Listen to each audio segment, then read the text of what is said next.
સમાચારમાં આગળ વાત કરીએ તો હવામાન શાસ્ત્રી અંબાલાલ પટેલે આગાહી કરી છે। તેમણે વરસાદની આગાહી કરી છે। ભર ઉનાળે વરસાદની આગાહી કરવામાં આવી। તેમણે કહ્યું કે અખાત્રીજનો જે પવન છે તેને જોતા લાગી રહ્યું છે કે વરસાદ આવશે। વરસાદ સાનુકૂળ રહેવાની પણ શક્યતા। હોળી અખાત્રીજનો પવન વરસાદ માટે સાનુકૂળ છે।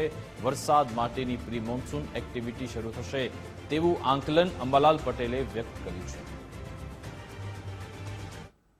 અખાત્રીજના પર્વતોનો પવન જોતા આ વખતે પવન પશ્ચિમનો તો ગાંધીનગર સ્થળે આથી વરસાદ સારો આવે, વાડી ન સુકાય, કારણ કે ઉનાળુ પવન હતો અને ઉનાળુ પવન વરસાદને સુંદર છે।